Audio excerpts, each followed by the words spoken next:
In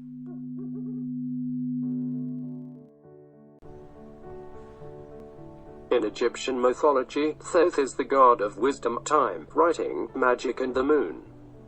The Book of Thoth is a legendary book containing powerful spells and knowledge, said to have been buried with the prince Neferkeptah in the city of the dead. The reader of the rolls would know the language of the animals, be able to cast great spells, and be able to enchant the sky and earth themselves. In recent years, books such as The Orion Mystery by Robert Bauval have created a popular belief that the Sphinx and other Giza monuments are thousands of years older than is currently claimed by orthodox Egyptologists. Members of this movement often suggest that the Book of Thoth has been positioned beneath the paws of the Sphinx for some 12,000 years. Ramesses the Great, pharaoh of Egypt, had a son called Setna who was learned in all the ancient writings, and a magician of note. While the other princes spent their days in hunting or in leading the father's armies to guard the distant parts of his empire, Setna was never so happy as when left alone to study. Not only could he read even the most ancient hieroglyphic writings on the temple walls, but he was a scribe who could write quickly and easily all the many hundreds of signs that go to make up the ancient Egyptian language. Also, he was a magician whom none could surpass, for he had learned his art from the most secret of the ancient writings which even the priests of Amenre, of Ptah and Thoth could not read. One day, as he pored over the ancient books written on the two sides of long rolls of papyrus, he came upon the story of another pharaoh's son several hundred years earlier who had been as great a scribe and as wise a magician as he, greater and wiser. Indeed, for Neferkeptah had read the Book of Thoth, by which a man might enchant both heaven and earth, and know the language of the birds and beasts. When Setna read further that the Book of Thoth had been buried with Neferkeptah in his royal tomb at Memphis, nothing would content him until he had found it and learned all his wisdom. So he sought out his brother Anheri and said to him, "Help me to find the Book of Thoth, for without it life has no longer any meaning for me. I will go with you and stand by your side through all dangers," answered Anheru.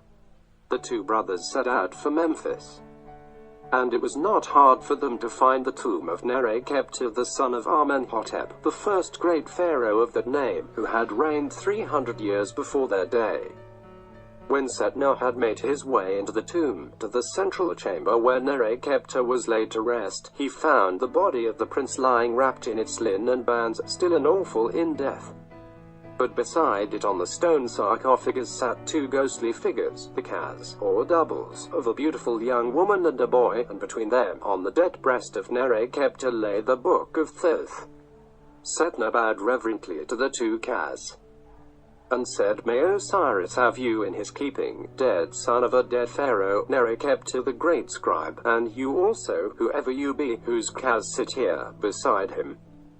Know that I am Setna, the priest of Ptah, son of Ramesses, the greatest pharaoh of all, and I come for the Book of Thoth which was yours in your days on earth. I beg you to let me take it in peace, for if not I have the power to take it by force or magic. I come for the Book of Thoth which was yours in your days on earth. I beg you to let me take it in peace." Then said the Ka of the woman, "Do not take the Book of Thoth, Setna, son of today's pharaoh. It will bring you trouble even as it brought trouble upon Neferkeptah who lies here, and upon me, Ahura his wife, whose body lies at Coptos on the edge of eastern Thebes, together with that of Merib our son, whose Kaz you see before you, dwelling with the husband and father whom we loved so dearly. Listen to my tale, and beware. Neferkeptah and I were the children of the pharaoh Amenhotep, and, according to the custom, we became husband and wife, and this son Merib was born to us. Neferkeptah cared above all things for the wisdom of the ancients and for the magic that is to be learned from all that is carved on the temple walls, and within the tombs and pyramids of long-dead kings and priests in Saqqara, the city of the dead that is all about us here on the edge of Memphis. One day as he was studying what is carved on the walls in one of the most ancient shrines of the gods, he heard a priest laugh mockingly and say, "All that you read there is but worthless. I could tell you where lies the Book of Thoth, which the God of Wisdom wrote with his own hand. When you have read its first page, you'll be able to enchant the heaven and the earth, the abyss, the mountains and the sea, and you shall know what the birds and the beasts and the reptiles are saying. And when you have read the second page, your eyes will behold all the secrets of the gods themselves, and read all that is hidden in the stars. Then said Nerekepta to the priest, by the life of Pharaoh, tell me what you would have me do for you, and I will do it, if only you will tell me where the Book of Thoth is. And the priest answered, if you would learn where it lies, you must first give me 100 bars of silver for my funeral, and issue orders that when I die my body shall be buried like that of a great king. All around the iron box are twisted snakes and scorpions, and it is guarded by a serpent who cannot be slain. Nerekepta did all that the priest asked, and when he had received the bars of silver, he said, the Book of Thoth lies beneath the middle of the Nile at Koptos, in an iron box. In the iron box is a box of bronze, in the bronze box is a sycamore box, in the sycamore box is an ivory and ebony box, in the ivory and ebony box is a silver box, in the silver box is a golden box, and in that lies the Book of Thoth. All around the iron box are twisted snakes and scorpions, and it is guarded by a serpent who cannot be slain. Nerekepta was beside himself with joy. He hastened home from the shrine and told me all that he had learned. But I feared lest evil should come of it, and said to him, do not go to Koptos to seek this book, for I know that it will bring great sorrow to you and to those you love. I tried in vain to hold Nerekepta back, but he shook me off and went to Pharaoh, our royal father, and told him what he had learned from the priest. Then said Pharaoh, what is it that you desire? And Nerekepta answered, bid your servants make ready the royal boat, for I would sail south to Koptos with Ahura my wife and our son Merib to seek this book without delay. All was done as he wished, and we sailed up the Nile until we came to Koptos. And that the priests and priestesses of Isis came to welcome us and led us up to the temple of Isis and Horus. Nerekepta made a great sacrifice of an ox, a goose and some wine, and we feasted with the priests and the wives in a fine house looking out upon the river. But on the morning of the 5th day, leaving me and Merib to watch from the window of the house, Nerekepta went down to the river and made a great enchantment. First he created a magic cabin that was full of men and tackle. He cast a spell on it, giving life and breath to the men, and he sank the magic cabin into the river. Then he filled the royal boat with sand and put out into the middle of the Nile until he came to the place below which the magic cabin lay. And he spoke words of power, and cried, workmen, workmen, work for me even where lies the Book of Thoth. They toiled without ceasing by day and by night, and on the 3rd day they reached the place where the book lay. Then Nerekepta cast out the sand, and they raised the book on it until it stood upon a shoal above the level of the river. And behold, all about the iron box, below it and above it, snakes and scorpions twined. And the serpent that could not die was twined about the box itself. Nerekepta cried to the snakes and scorpions a loud and terrible cry, and at his words of magic they became still, nor could one of them move. Then Nerekepta walked unharmed among the snakes and scorpions until he came to where the serpent that could not die lay curled around the box of iron. The serpent reared itself up for battle, since no charm could work on it, and Nerekepta drew his sword and rushing upon it, smote off its head at a single blow. But at once the head and the body sprang together, and the serpent that could not die was whole again and ready for the fray. Once more Nerekepta smote off its head, and this time he cast it far away into the river. But at once the head returned to the body, and was joined to the neck, and the serpent that could not die was ready for its next battle. Nerekepta saw that the serpent could not be slain, but must be overcome by cunning. So once more he struck off its head. But before head and body could come together, he put sand on each part so that when they tried to join they could not, so as there was sand between them, and the serpent that could not die lay helpless in 2 pieces. Then Nerekepta went to where the iron box lay on the shoal in the river, and the snakes and scorpions watched him, and the head of the serpent that could not die watched him also. But none of them could harm him. He opened the iron box and found in it a bronze box. He opened the bronze box and found in it a box of sycamore wood. He opened it and found a box of ivory and ebony, and in that a box of silver, and at the last a box of gold. And when he had opened the golden box, he found in it the book of Thoth. He opened the book and read the first page, and at once he had power over the heavens and the earth, the abyss, the mountains and the sea. He knew what the birds and the beasts and the fishes were saying. He read the next page of spells, and saw the sun shining in the sky, the moon and the stars, and knew the secrets, and he saw also the gods themselves who were hidden from mortal sight. Then, rejoicing that the priest's words had proved true, and the book of Thoth was his, he cast a spell upon the magic men, saying, "Workmen, workmen, work for me and take me back to the place from which I came." They brought him back to Koptos, where I sat waiting for him, taking neither food nor drink in my anxiety, but sitting stark and still like one who is gone to the grave. When Nerekepta came to me, he held out the book of Thoth, and I took it in my hands. And when I read the first page, I also had power over the heavens and the earth, the abyss, the mountains and the sea, and I also knew what the birds, the beasts and the fishes were saying. And when I read the second page, I saw the sun, the moon and the stars with all the gods, and knew the secrets even as he did. Then Nerekepta took a clean piece of papyrus and wrote on it all the spells from the book of Thoth. He took a cup of beer and washed off the words into it and drank it, so that the knowledge of the spells entered into his being. But I, who cannot write, do not remember all that is written in the book of Thoth, for the spells which I had read in it were many and hard. A sudden power seemed to seize our little boy Marib, so that he was drawn into the river and sank out of sight. After this we entered the royal boat and set sail for Memphis. But scarcely had we begun to move, when a sudden power seemed to seize our little boy Marib, so that he was drawn into the river and sank out of sight. Seizing the book of Thoth, Nerekepta read from it the necessary spell, and at once the body of Marib rose to the surface of the river, and we lifted it on board. But not all the magic in the book, not that of any magician in Egypt, could bring Marib back to life. Nonetheless, Nerekepta was able to make his car speak to us and tell us what had caused his death. And the car of Marib said, "Thoth, the great god, found that his book had been taken. And he hastened before Amenri, saying, 'Nerekepta, son of Pharaoh Amenhotep, has found my magic box and slain its gods and taken my book with all the magic that is in it.' And we replied to him, 'Deal with Nerekepta and all that is his as it seems good to you.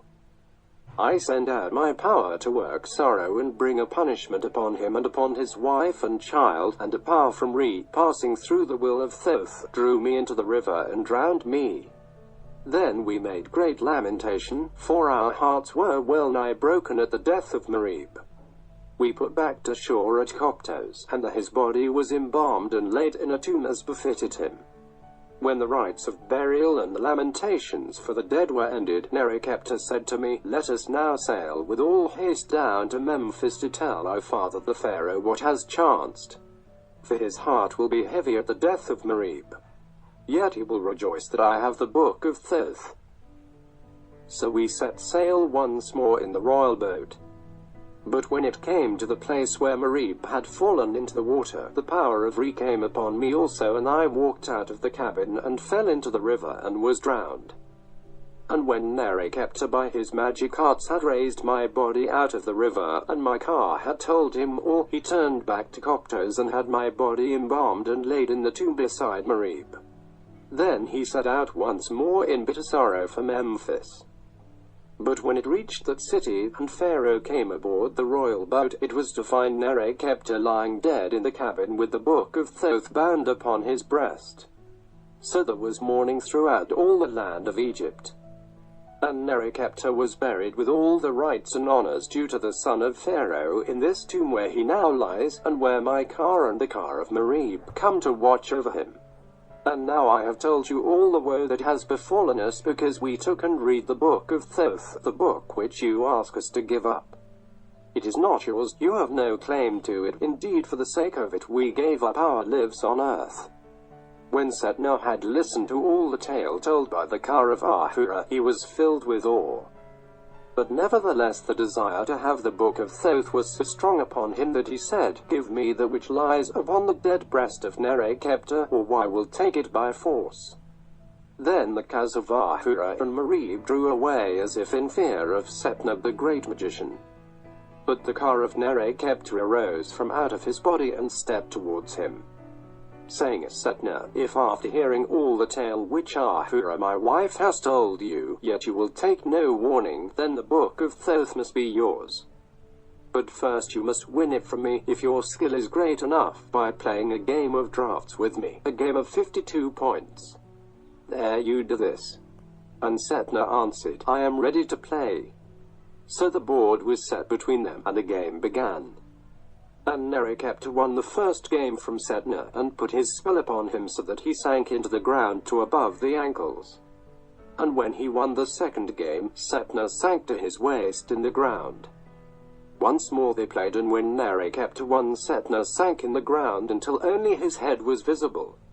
But he cried out to his brother who stood outside the tomb, "Anheru, make haste. Run to Pharaoh and beg of him the great amulet of Ptah, for by it only can I be saved, if you set it upon my head before the last game is played and lost." So Anheru sped down the steep road from Saqqara to where Pharaoh sat in his palace at Memphis. And when he heard all, he fastened into the temple of Ptah, took the great amulet from its place in the sanctuary, and gave it to Anheru, saying, "Go with all speed, my son, and rescue your brother Setna from this evil contest with the dead." Back to the tomb sped Anheru, and down through the passages to the tomb chamber where the car of Nerekepta still played at drafts with Setna. And as he entered, Setna made his last move, and Nerekepta reached out his hand with a cry of triumph to make the final move that should win the game and sink Setna out of sight beneath the ground forever. But before Nerekepta could move the piece, Anheru leapt forward and placed the amulet of Ptah on Setna's head. And at its touch Setna sprang out of the ground, snatched the book of Thoth from Nerekepta's body, and fled with Anheru from the tomb. As they went they heard the car of Ahura cry, "Alas, all power is gone from him who lies in this tomb." But the car of Nerekepta answered, "Be not sad. I will make Setna bring back the book of Thoth, and come as a suppliant to my tomb with a forked stick in his hand and a firepan on his head." Then Setna and Anheru were outside, and at once the tomb closed behind them and seemed as if it had never been opened. When Setna stood before his father the great Pharaoh and told him all that had happened, and gave him the amulet of Ptah, Ramesses said, "My son, I counsel you to take back the book of Thoth to the tomb of Nerekepta like a wise and prudent man. For otherwise be sure that he will bring sorrow and evil upon you, and at the last you will be forced to carry it back as a suppliant with a forked stick in your hand and a firepan on your head." But Setna would not listen to such advice. Instead, he returned to his own dwelling and spent all his time reading the book of Thoth and studying all the spells contained in it. And often he would carry it into the temple of Ptah and read from it to those who sought his wisdom. One day as he sat at the temple he saw a maiden, more beautiful than any he had ever seen, with 52 girls in attendance. One day as he sat in a shady colonnade of the temple he saw a maiden, more beautiful than any he had ever seen, entering the temple with 52 girls in attendance on her. Setna gazed fascinated at this lovely creature, with her golden girdle and headdress of golden-colored jewels, who knelt to make her offerings before the statue of Ptah. Soon he learned that she was called Tabubua, and was the daughter of the high priest of the cat goddess Bastet from the city of Bubastis to the north of Memphis, Bastet who was the bride of the god Ptah of Memphis. As soon as Setna beheld Tabubua, it seemed as if Hathor, the goddess of love, had cast a spell over him. He forgot all else, even the Book of Thoth, and desired only to win her. And it did not seem as if his suit would be in vain. For when he sent a message to her, she replied that if he wished to seek her he was free to do so, provided he came secretly to her palace in the desert outside Bubastis. Setna made his way thither in haste, and found a pylon tower in great garden with a high wall round about it. Tabubua welcomed him with sweet words and looks, led him to her chamber in the pylon, and served him with wine in a golden cup. When he spoke to her of his love, she answered, "Be joyful, my sweet lord, for I am destined to be your bride. But remember that I am no common woman but the child of Bastet the Beautiful, and I cannot endure a rival. So before we are wed, write me a scroll of divorcement against your present wife, and write also that you give your children to me to be slain and thrown down to the cats of Bastet, for I cannot endure. Either they shall live and perhaps plot evil against our children." "Be it as you wish," cried Setna. And straightway he took his brush and wrote that Tabubua might cast his wife out to starve, and slay his children to feed the sacred cats of Bastet. And when he had done this, she handed him the cup once more and stood before him in all her loveliness, singing a bridal hymn. Presently terrible cries came floating up to the high window of the pylon, the dying cries of his children, for he recognized each voice as it called to him in agony, and then was still. But Setna drained the golden cup and turned to Tabubua, saying, "My wife is a beggar, and my children lie dead at the pylon foot. I have nothing left in the world but you, and I would give all again for you. Come to me, my love." Then Tabubua came towards him with outstretched arms, more lovely and desirable than Hathor herself. With a cry of ecstasy, Setna caught her to him, and as he did so, on a sudden she changed and faded until his arms held a hideous withered corpse. Setna cried aloud in terror, and as he did so the darkness swelled around him.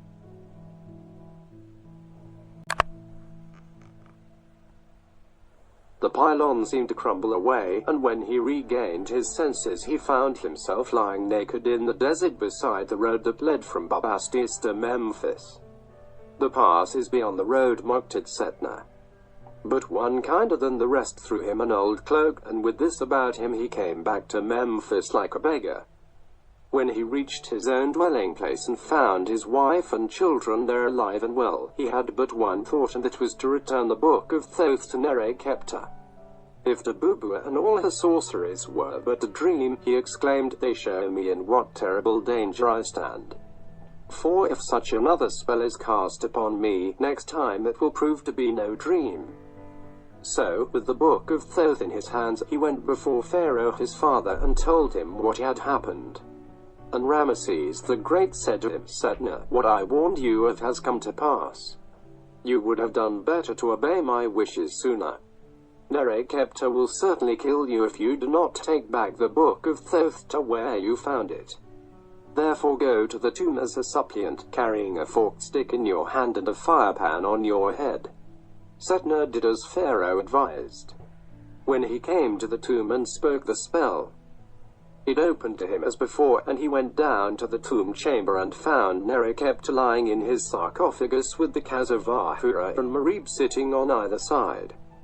And the Ka of Ahura said, "Truly it is Ptah, the great God, who has saved you and made it possible for you to return here as a suppliant." Then the Ka of Nerekepta rose from the body and laughed, saying, "I told you that you would return as a suppliant, bringing the Book of Thoth. Place it now upon my body where it lay these many years. But do not think that you are yet free of my vengeance. Unless you perform that which I bid you, the dream of Tabubua will be turned into reality." Then said Setna, bowing low, "Nerekepta, master of magic, tell me what I may do to turn away your just vengeance. If it be such as a man may perform, I will do it for you." "I ask only a little thing," answered the Ka of Nerekepta. "You know that while my body lies here for you to see, the bodies of Ahura and Marib rest in the tomb at Koptos. Bring the bodies here to rest with mine until the day of awakening when Osiris returns to earth, for we love one another and would not be parted." Then Setna went in haste to Pharaoh and begged for the use of the royal boat. And Pharaoh was pleased to give command that it should sail with Setna where he would. So Setna voyaged up the Nile to Coptos. And there he made a great sacrifice to Isis and Horus, and begged the priests of the temple to tell him where Ahura and Merib lay buried. But, though they searched the ancient writings in the temple, they could find no record. Setna was in despair. But he offered a great reward to any who could help him, and presently a very old man came tottering up to the temple and said, "If you are Setna the great scribe, come with me. For when I was a little child, my grandfather's father, who was as old as I am now, told me that when he was even as I was then, his grandfather's father had shown him where Ahura and Merib lay buried or as a young man in the days of Pharaoh Amenhotep I, he had helped to lay them in the tomb." Setna followed eagerly where the old man led him, and came to a house on the edge of Coptos. "You must pull down this house and dig beneath it," said the old man. And when Setna had bought the house for a great sum from the scribe who lived in it, he bade the soldiers whom Pharaoh had sent with him level the house with the ground and dig beneath where it had stood. They did as he bade them, and presently came to a tomb buried beneath the sand and cut from the rock. And in it lay the bodies of Ahura and Merib. When he saw them, the old man raised his arms and cried aloud, and as he cried he faded from sight, and Setna knew that it was the car of Nerekepta which had taken on that shape to lead him to the tomb. So he took up the mummies of Ahura and Merib and conveyed them with all honor, as if they had been the bodies of a queen and prince of Egypt, down the Nile in the royal boat to Memphis. And the Pharaoh himself led the funeral procession to Sikkara, and Setna placed their bodies of Ahura and Merib beside that of Nerekepta in the secret tomb where lay the Book of Thoth. When the funeral procession had left the tomb, Setna spoke a charm and the wall closed behind him, leaving no trace of a door. Then at Pharaoh's command they heaped sand over the low stone shrine where the entrance to the tomb was hidden, and before long a sandstorm turned it into a great mound, and then leveled it out so that never again could anyone find a trace of the tomb where Nerekepta lay with Ahura and Merib and the Book of Thoth, waiting for the day of awakening when Osiris shall return to rule.